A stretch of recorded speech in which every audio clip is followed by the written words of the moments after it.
कल की ही बात है, मैं अपने दोस्त से बात कर रही थी। उसने बताया कि कार्तिकेय 2 देख कर आई। मैंने कहा थिएटर जाकर देखी? उसने बोला हाँ, बहुत ही प्यारी फिल्म है। तो ये होता है एक आम जो जनता है उसका रिएक्शन, क्योंकि हम तो फिल्में देखते हैं और क्रिटिक के पॉइंट ऑफ व्यू से देखते हैं, अलग सिचुएशन होता है। लेकिन जब एक आम इंसान कहता है बहुत प्यारी फिल्म है, और जब फिल्म की टीम की बात करूं तो बहुत लोग नए हैं इसमें, मतलब आई डोंट नो कि किस तरीके से जो एक इकोसिस्टम तैयार हुआ है अच्छे के लिए, भले के लिए। बात कर रहे हैं कार्तिकेय 2 के सक्सेस। बहुत बहुत स्वागत है अनुपम जी आपका, क्योंकि जब एक फिल्म की सक्सेस की बात करते हैं तो एक पॉजिटिविटी अपने आप ही घेर लेती है आपको। जी जी बिल्कुल। आज खुशी होती है जब रिजल्ट आता है और अच्छा रिजल्ट आता है। Your feelings? It's a great feeling. जब मेरे को अभिषेक अग्रवाल जी ने कश्मीर फाइल्स के बाद, तब कश्मीर फाइल रिलीज़ नहीं हुई थी, तो कहा था कि एक बड़ा इम्पोर्टेंट कैरेक्टर है कार्तिकेय 2 में। उसकी पहली पिक्चर वो कार्तिकेय 1 रिलीज़ हो चुकी थी, बड़ी सक्सेसफुल है। तो मेरा जो लोग मुझे अच्छे लगते हैं उनका मैं फिर ये नहीं देखता रोल छोटा है बड़ा है, और मुझे लगता है कि करना चाहिए, और मुझे हमेशा काम की तलाश रहती है। और तो मैं जब सेट पे पहुंचा तो उन्होंने मुझे कहानी सुनाई, हमारे जो डायरेक्टर हैं चंदू जी ने, और मैंने सीन सुन के लगा कि ये आदमी ज्ञान की बात करता है, ये प्रकाश की बात करता है, ये कृष्णा की बात करता है। तो ये 10 मिनट पहले, शूटिंग के पहला शॉट होने के 10 मिनट पहले मैंने डायरेक्टर को कहा कि this man should be blind. तो ही सेड व्हाट? नहीं सर, मैंने तो इसको ऐसा लिखा ही नहीं। मैंने कहा मुझे लगता है कि जो फिजिकली ब्लाइंड हो, जो जब जिसको दिखाई नहीं देता उसका अंदर का प्रकाश बहुत होगा तो नजर आएगा। तो मैंने कहा मुझे भी तैयारी करनी है, मैंने भी वर्कआउट नहीं किया कैसे करना, तो आधा घंटा आप मुझे दीजिए। And I think that's worked in the film when a blind man talks about knowledge, about inner, and that's so pure, and so pure, because आप मोस्टली एक्टर्स की जो मेन जो शक्ति होती है, जो एक्टर जो ऑडियंस देखती है वो आंखों में देखती है। तो वो अच्छा था, और ये फिल्म इतनी बड़ी सक्सेस होगी मुझे हमेशा उम्मीद रहती है। बट ये इतनी बड़ी सक्सेस है not only in Telugu but also in Hindi. ये 50 थिएटर से शुरू हुई थी, आज मोर देन 2500 थिएटर में है। पहले दिन का तो 50 थिएटर था, दूसरे दिन 150। जी हाँ, फर्स्ट डे की कलेक्शन कुछ 51 लाख थी, आज 18 करोड़ हो गया पहुंच के। और विदेश में भी $1 मिलियन से वो ज़्यादा कमा चुकी है। आई थिंक सिनेमा जब अच्छा होता है, सिनेमा जब लोगों को टच करता है, उनके साथ रिलेट करता है, तो फिर भगवान बस उसको साथ देते हैं। अनुपम जी, आपने इतनी फिल्में की, डैडी से शुरू करके अब कार्तिकेय 2, हर तरह की फिल्म की। ये नहीं कि आपने सिर्फ 8 फिल्में की हैं, मतलब आप ब्लॉकबस्टर फिल्मों का हिस्सा रहे हैं, आप नेशनल अवार्ड्स इतने आपके घर पर सजा हुआ है। आज जो फिल्मों का दौर है उसे देखकर आपको लगता है ऐसा रिवोल्यूशन आपने कभी देखा था कि एक फिल्म बस कंटेंट की वजह से चल जाती है, एक फिल्म बड़े बड़े सितारों की वजह से नहीं चल पाती? मुझे लगता है फिल्में हमेशा कंटेंट की वजह से चलती हैं। बड़े बड़े सितारों की फिल्में भी जब भी चली हैं वो कंटेंट की वजह से चली हैं। मुझे जैसे कभी एक बार मुझे लगा था कि लम्हे नहीं चली थी, तो हम सबको लगा था कि लम्हे कैसे नहीं चल सकती थी। मेरे हिसाब से मेरी फेवरेट फिल्म थी, but may be that was ahead of its time. लोग तैयार नहीं थे कि एक आदमी जो माँ से प्यार करता है फिर वो बेटी से प्यार करता है। But as a film it was great, that's why today it's a cult film. बहुत सारी फिल्में नहीं चलती अब, जैसे जाने भी तो यारो is a cult classic in comedy. कोई भी फिल्म है, प्यासा देख लीजिए, नहीं चली मगर आज कल्ट क्लासिक है। शायद ऐसा तब नहीं चली थी। तो आई थिंक चलता तो कंटेंट ही है। अब हाँ, उसमें बड़ा स्टार हो तो उसको हेल्प होता है, बड़ा स्टार नहीं हो तो भी चलता है। मगर अब वो भी नहीं हो रहा। लाल सिंह चड्ढा की बात करें या फिर रक्षाबंधन, तो अब इवोल्यूशन जो है वो लोगों का नजरिया जो है वो नहीं, आई थिंक 2 साल जो पैंडेमिक में गुजरे हैं, जो लॉकडाउन में गुजरे हैं, उसमें ऑडियंस जो है वो उनका खुद के डरों से बहुत सामना हुआ। हर इंसान किसी ना किसी तरीके से किसी ना किसी चीज़ से जूझ के बाहर आया है। अब उसको थोड़ा सा लगता है कि यार मुझे जो देखना है वो रियलिटी से जुड़ा हुआ देखना है, या तो क्रिएटेड रियलिटी हो या रियल लाइफ की रियलिटी, नॉट नेसेसरली जो आप डिप्रेस करे, जो ये करे। मैं जैसे कश्मीर फाइल्स और कार्तिकेय 2 कंप्लीटली 2 डिफरेंट फिल्म, 2 अलग-अलग बातें हैं। भूल भुलैया और देख ले कंप्लीटली डिफरेंट फिल्म है, Gangubai Kathiawadi completely different film है, बट कहीं ना कहीं रिलेट की है, कहीं ना कहीं आपकी उसकी नब्ज से जुड़ी है। हो सकता है कि ये जिन बड़ी फिल्मों की हम बात कर रहे हैं शायद वो ऑडियंस से रिलेट नहीं की है, मेरे को ऐसा लगता है। मैंने देखी नहीं है इसलिए मैं इस पर टिप्पणी नहीं करना चाहता, बट इसमें इतनी हैरानी की क्या बात है, पहली फिल्में जो फ्लॉप हुई हैं। क्या मिस्टर बच्चन की लगातार इतनी फिल्में फ्लॉप हुई थी, राजेश खन्ना की फिल्में फ्लॉप हुई थी, बड़े बड़े डायरेक्टर्स की, यश चोपड़ा जी की मुझे याद है 9 फिल्में लगातार फ्लॉप हुई थी, फिर चांदनी आई थी।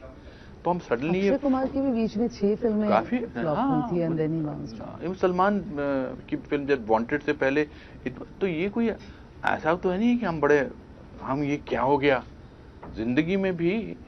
बहुत मेरे 38% से ज्यादा कभी मार्क्स ही नहीं आए।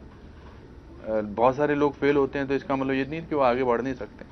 तो ये सडनली इस बात का हुआ क्या क्रिएट करना गई, अरे देखो यार ये फिल्म नहीं चली because maybe people did not relate to it. लेकिन अनुपम जी, ये सिर्फ फिल्म नहीं चलने की बात नहीं, ये एक अलग ही माहौल चल रहा है। हर फिल्म नहीं देख करके भी एक बॉयकॉट का जो एक आंदोलन सा चल पड़ा है। लोग संस्कार को ज़्यादा तवज्जो दे रहे हैं। लोग ये कह रहे हैं कि जो देश की बात, हित की बात करेगा या भगवान से जुड़ा हुआ बात करेगा। नहीं, देखिए, सब जिसे कहते हैं ना कि अभिव्यक्ति की आज़ादी सबको है।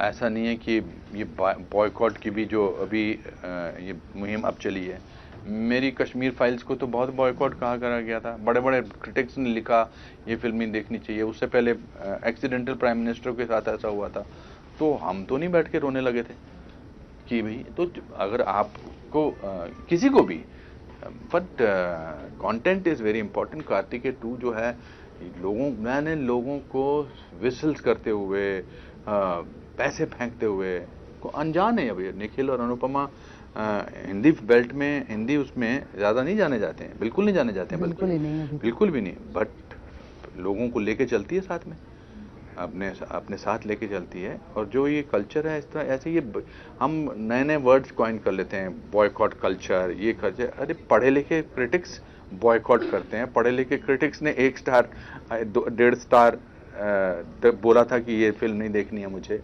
तो कश्मीर फाइल्स हो गई या एक्सीडेंटल प्राइम मिनिस्टर, या उससे पहले भी, the fact that there is a critic who is criticising your film और who is writing about your film, that means he or she has the power to tell the people that don't watch this film or watch this film.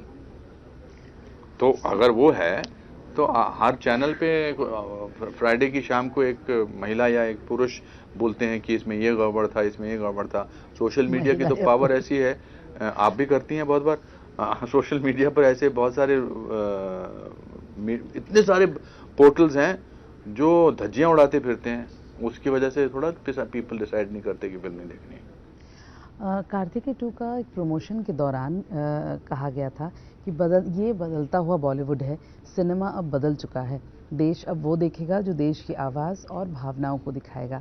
अब कोई star नहीं है, अब कोई superstar भी नहीं है, अब स्टार जो है वो भारत की जनता है।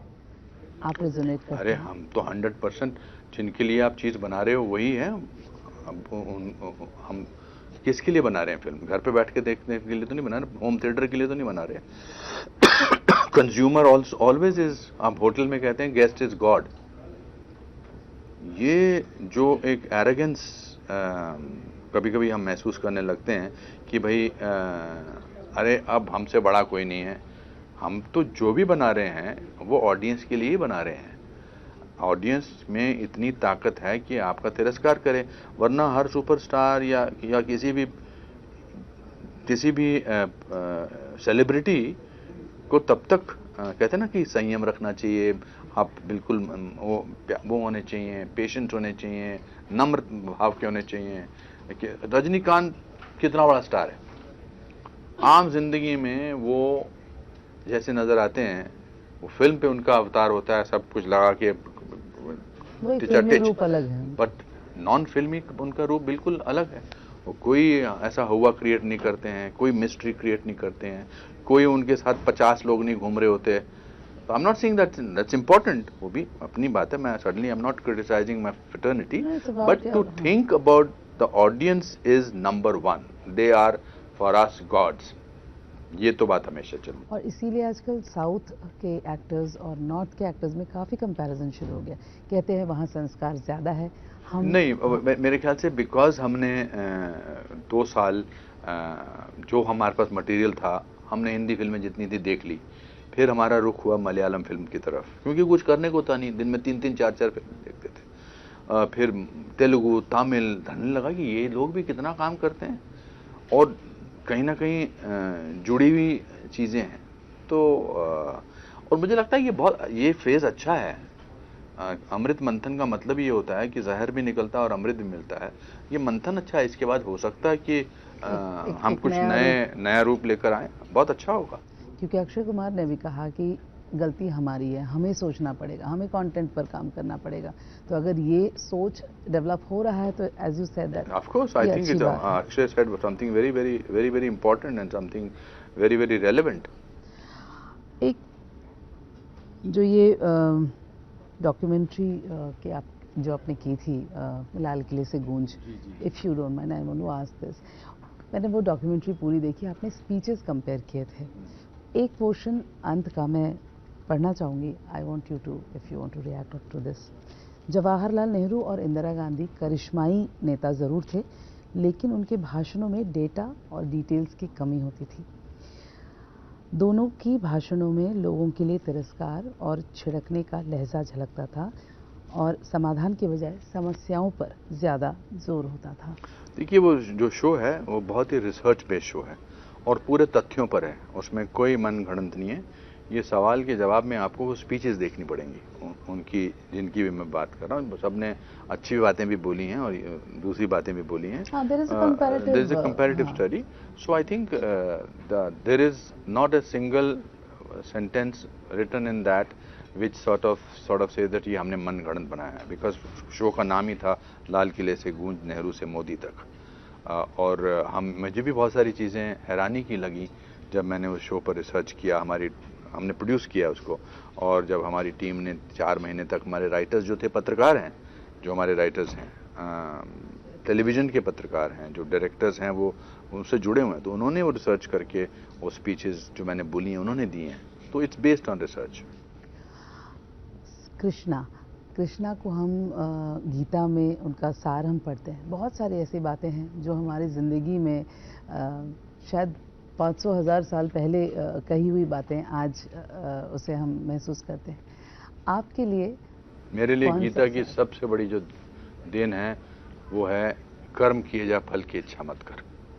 और मैंने इसीलिए कहता हूँ कि मैं 530 फिल्में कर चुका हूँ. मैं कर्म किया जाता हूँ, एक जगह से दूसरी जगह से फल अपने आप मिलता है.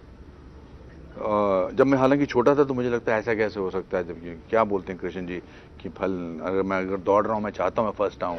फिर धीरे धीरे उम्र के साथ साथ होता है. आपको लगता था कर्म इम्पोर्टेंट है? नहीं, मुझे लगता था कि कर्म किया जाए, फल की इच्छा क्यों नहीं करें. तो फिर धीरे धीरे लगना लगे इसका सिंबॉलिक मीनिंग, उसका जो भौतिक मीनिंग है वो अलग है. बिल्कुल. तो आज हम लोग जिस तरह से सक्सेस इसका मना रहे हैं, तो RRR, पुष्पा या फिर इस तरह की जितनी ही फिल्में जो पैन इंडिया साबित हुई. देखो जी, मैं आज तो ये मना रहा हूँ कि अनुपम खेर जो है आज का सबसे बड़ा वो तो आप बन चुके हैं. नहीं, इस साल दूसरी फिल्म मेरी सुपर डुपर हिट है. मैं इनफैक्ट पूछना चाह रही थी कि आपने और कार्तिक आर्यन ने जो ये फोटो डाली है, बहुत बड़ा मतलब निकलता है इस साल के दो हीरो, 2 सुपरस्टार. अभी Kartik has to come with second super hit film. मैं तो ले आया. आपको कम्पीट करें. कॉन्वर्सेशन क्या रहता है? अब इसके बाद तो सूरज की फिल्म आने वाली है, सूरज प्रजातिया की फिल्म आने वाली है. भगवान करे वो बहुत अच्छी फिल्म है. ऊंचाई बहुत अच्छी फिल्म है और मुझे लगता है कि keeping in mind that also should be a very good film. You were a rock star and you are a rock star always. No, मुझे लगता है कि I am not scared of failure and I am always celebrating life. That is the most important thing. Thank you so much.